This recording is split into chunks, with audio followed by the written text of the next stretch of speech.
அனைத்து விவசாயிகளும் எந்த பாகுபாடும் இல்லாமல் பயன்பெறுகிற வகையில் சட்டமன்ற கூட்டம் நடைபெறுகிற போது சட்டமன்றத்திலேயே அதற்கான அறிவிப்புகளை வெளியிட வேண்டும் என நாங்கள் வலியுறுத்தி இருக்கிறோம். அதேபோல கூட்டுறவுத்துறையின் சார்பில் போடப்பட்டிருக்கிற அரசாணைகளை திரும்ப பெற வேண்டும். நெல்லுக்கு குவிண்டால் ஒன்றுக்கு 3500 விலை நிர்ணயம் செய்ய வேண்டும். கரும்பு டன் ஒன்றுக்கு 4500 விலை நிர்ணயம் செய்ய வேண்டும் என்கிற கோரிக்கைகளை இணைத்து அந்த கூட்டத்தில் முன்மொழிந்திருக்கிறோம்.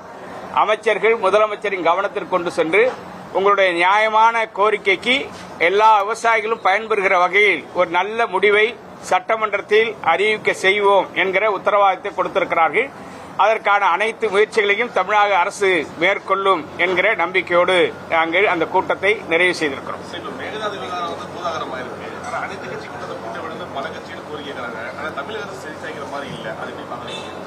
மேகதாது குறித்து கர்நாடக அரசு கூட்டிய கூட்டம் தோல்வியில் முடிந்திருக்கிறது.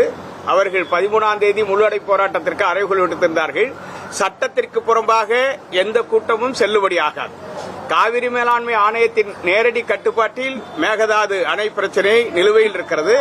அதற்கான வரைவு திட்ட அறிக்கையை காவிரி மேலாண்மை ஆணையம் மத்திய நீர்வள ஆணையத்திற்கு திருப்பி அனுப்பியது. மத்திய நீர்வள ஆணையம் கடந்த ஜூன் 28ஆம் தேதி கர்நாடகாவிற்கு திருப்பி அனுப்பியிருக்கிறது. ஒட்டுமொத்தமாக விரிவான வரைவு திட்ட அறிக்கை அவர் கர்நாடகம் தயார் செய்து மத்திய நீர்வள ஆணையத்துக்கு அனுப்ப வேண்டும் என்று சொல்லியிருக்கிறார்கள்.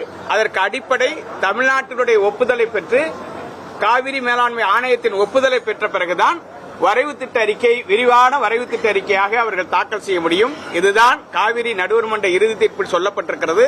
உச்சநீதிமன்றமும் அதை உறுதிப்படுத்தியிருக்கிறது.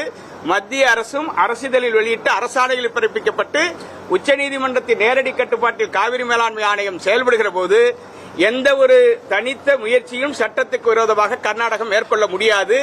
எனவே கர்நாடகத்தில் நடைபெற்ற அனைத்துக் கட்சி கூட்டம் தோல்வியில் முடிந்தது என்று நான் சொல்வதற்கு அடிப்படை காரணம் அந்த மாநில முதலமைச்சரும் அங்கே இருக்கிற பாரதிய ஜனதா கட்சி எதிர்க்கட்சி தலைவரும் தமிழக முதலமைச்சருக்கு மேகதாட்டு அணைக்கு நீங்கள் ஒத்துழைப்பு கொடுங்கள் என்று கடிதம் எழுதுகிற நிலையிலேதான் அந்த கூட்டம் முடிவடைந்திருக்கிறது.